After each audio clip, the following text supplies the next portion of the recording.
Bismillahirrahmanirrahim. Po fillojmë me meditime të reja rreth një sure tjetër. Surës Mudaththir. Spori ajo është ndërlidh fundi I surës paraprake me fillimin e surës.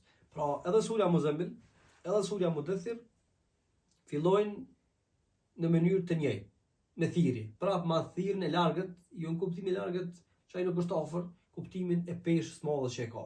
E para kishte për qëllim me e kriju, me e formu një gjenerat, një grup, edhe paraprakisht, para së gjithash mësusin liderin e tyre pejgamberit alayhis salam, pastaj pjesën tjetër, këtu Zoti po I thot tash, ja bo gati, ke hik shumë, ke nejt shumë pa gjumë, duke pas edhe ditën obligime tjera, e kështu me radhë, tash ka ardhur koha njerëzit me I thirr në rrugën e Allahut. Tash nga ajo ona teorike, nga ai formimi domthon vetanak, vetëm për ty, tash e tutje ti e keni bart të madhe. I ke marrë të premisat, bile nëse e shikojnë surën Muzammil në tanësinë e saj, është sure me pafund mësime, me pafund orientime. Pra, ta japat hartën, se ku du të me prek, e ku du të me shku, e si du të me shku, e ka du të me hi, e ku du të me hi, e sa du të me najt, e kështu me radhë. Me kënd du të me ful, e me kënd du të me janis, e kështu me radhë. Përveç atyre mësimeve dhe orientimeve kështu personale që jep pejgamberit, I drejtojt atij një, ku mi lejle, ti pra, ti du të me qenë shembull I atyre që rrin me ty. Sa Allah po thot në fund, inna rabbeke mas ajetit, Zoti e den pika, wa taifatu min alladhina ma'ak. Pra gjithmonë një pjesë atyre që e kanë nisë me ty rrugtimin, kanë ardhur besnik deri në fund. E arsye normalisht kryesore pas udhëzimit të Zotit se pejgamberi ka qenë konsistent. Tek ai s'kan po domon plesaritje. Një herë kështu, një herë ashtu. Një herë po bojna kështu, një herë kështu. Një herë po I kij shumë armikut, një herë tani po I luftojmë. Një herë po I lëshojnë apep, ja shim rrugën me bë krime e zullume, e tani një herë po luftojmë. Ka qenë në vazhdimsi çaj njëjti.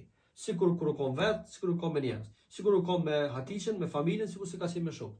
Sikur se me shok ka qenë edhe jashtë. Bile me ata jashtë ka qenë edhe hala më I butë. Se ata s'kan mujt me arrit ose s'kan qenë në atku në gradën edhe në pozitën e pejgamberit alayhis salam. Kjo është e para tek surja Mudaththir. Disa gjëra po I kalojnë nëse ato mundet njeriu me I lexu vet. Numri ajeteve, shkaku I zbritjes e kështu me radhë. Këto gjëra mundet njeriu me kthy vet. E dyta, edhe surja Muzammil, edhe surja Mudaththir janë ngjarje e njëjtë. Pra e kanë për synim liderin, e kanë për synim pejgamberin, e kanë për qëllim misionarin, ati cili e mbartë, domthon mbartësin e këtij mesazhi. E para domthon e ka për qëllim në veç atij pejgamberin, e dyta po I thot tash dil publikisht. Nga tash je I formuar, je I gatshëm. Për çdo joshje e për çdo sprov, çfarë do të thoja, me lejen e Allahut do të jesh dorimtar. Domthon e treta, surja Muzammil po I jep një gjallë apostofat, me u fol natën, pra me qëndru larg njerëzve, me u kalit në vetmi, me u kalit me ato brengat, me ato forcit, me ato peripecit, me ato të panjohurat e natës. Mënyrë që ditën me qenë imun. Të dy surët flasin për personalitetin e pejgamberit alayhis salam. Edhe Mudaththiri, edhe domethën surja Muzammil. Vetë tek surja Muzammil flet për personalitetin e pejgamberit sallallahu alaihi wasallam në anën e brendshme. Surën Mudaththir, Zoti ja jep disa gjëra kështu specifike nga jashtë. Për shembull, I thot mu vesh mirë. O thiyabaka fatahir. Vesha jote le të jetë e bukur, që do ta tregoj më vonë. Tjetra, ja el Mudaththir, ja el Muzammil, përmena tek surja Muzammil mulatafa. E thirr pejgamberin but. E don. Pra s'po e thirr me Nebi Rasul Muhammed.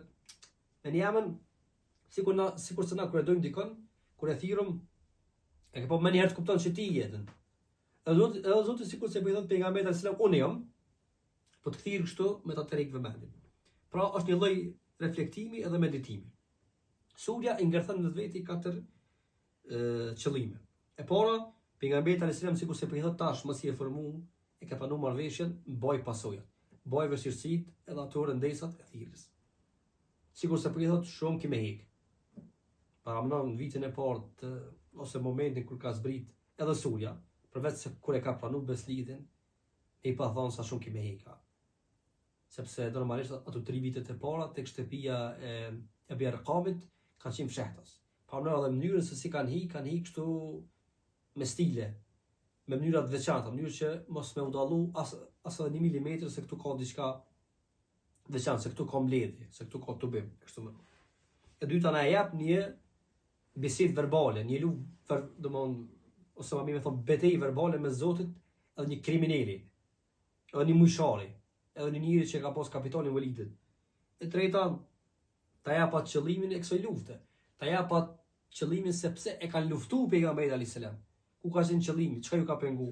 Edhe e katërta, në fund surës na jap një bashkëbisedim në botën e përtejve mes banorëve të xhenetit edhe banorëve të zjarrit.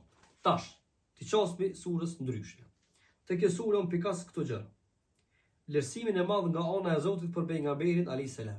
Ja, ju mëdhëtë. Pas sa vlerë ka pas ky njeri, ka pas shumë vlerë të madhe. Në të njëjtën mënyrë nëse na dojmë ngritje e progrese kështu më radh, duhet shumë me vlerësu pejgamberin alayhis salam. E sikur se Zoti po na thot duke vlerësu pejgamberin alayhis salam kështu në veçanti, po na thot edhe neve vlerësoni njerëz të mirë.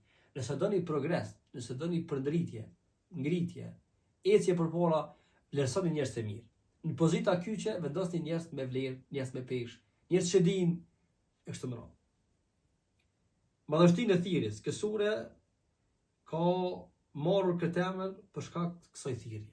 Po në suratul Mudaththir për shkak të thirrjes. Çfarë vlerë ka Allahu mandum kësaj thirrje? Tjetër, thirrësi duhet të pastrojë mendimet, jetën dhe fjalët nga çdo njoll dhe mundësi për akus. E thash edhe me shokët, pra nganjëherë njerëzit nuk t'i harrojnë disa gafa. Allahu sikur se po i thot pejgamberit alayhis salam, "O rabbaka fakabbir wa thiyabaka fatahhir." Rrugën tonë pastroj nuk e ka për qëllim kështu veç me qenë ajo e bukur, me qenë domthon e hekuros mirë. Po momentin kur të shet dikush në kolën si kjo rruga në kuptimin kështu fizik, kuptimin e prekjes, ama nganjëherë të njolloset e smer kuptim, as veshja e bukur kur njerëz ti mojnë mend disa gabime që nuk ish dashur. Ato më ndodh piteje. Urrudse ose urridse, dy krajete, lugatan, pra dallon vetëm zanoria. Pra urrudse fehju ku i thot Zoti Allah atë që është e ndotur, atë që është e fllesht, hiç u besoj, largohu besoj, pra nga meditimi, ai gjithmonë i del të keqes ka shi, gjithmonë. Kur nuk i thot të keqes mirë është, ose me ul kryt, ose me kthy shpinën. I bën bolla asaj. E dyta, rruga e Davidit don shumë durim. Këtë ka përmendur edhe tek Zoti edhe tek surja Muzammil. E treta, Allah i manduar sikur se Zoti nëpërmjet shprehjeve të thukta na e pikos dënimin që i pret. Pra se përfituroni dot se sa është i rënd ky dënim. Pasi që na jep atë panoramën e fillimit. Domthon tjetra. Kjo kam thënë ka edhe disa kuptime kur vina më vonë. Për shembull, Allah thot fejda nuk kena finakur. Urut se fehjur të keqës, iki, distancoje, largoje, prej menimeve e kështu me radhë, duke mos u përzime të keqen, duke mos u qëndru nga atyre vendeve të dyshimta. Prandaj një prej gjanave që Zoti ja ka pejgamberit alayhis salam si i ri ose para orës se shpallës e ka mbrojt edhe nga qëndrimi në ato vende të dyshimta. Se lëre më përzirja e bashkëpunimi e kështu me radhë. Tjetra, bile këtë luftë që ta bën ky mojshar, sepse Zoti pasi që ja këto orientime i tregon disa gjëra ose kështu skena të ditës së Kiametit, ne përmend këtë mojshar, këtë kriminal, Walidin. E Allahu ku i thot dharni wa man khalaqtu wahida mu lema, këtë njerin që ne kam kriju vet. Ka on këtë botë i vetëm. Pra, bile këtë luftë që ta bën ky mojshar, lërma mua. Pse? Se unë e kam kriju, unë e kam furnizu, unë e di se çka duhet bëj me të. Lërma mua, dharni, lërë të is. Fe idha, esin rrugën tonë, vazhdo me thirrjen. Vazhdo me thirrjen sepse takimi ynë me atë të tjetë ditën e Kiametit. Bile, edhe në këtë botë do ta ketë një përfundim të tmerrshëm. Me lenin Allahut, ligjëratën tjetër me meditime të reja rreth ajeteve të tjera. Deri atëherë ju lutem Madhe Zot e faleminderit shumë.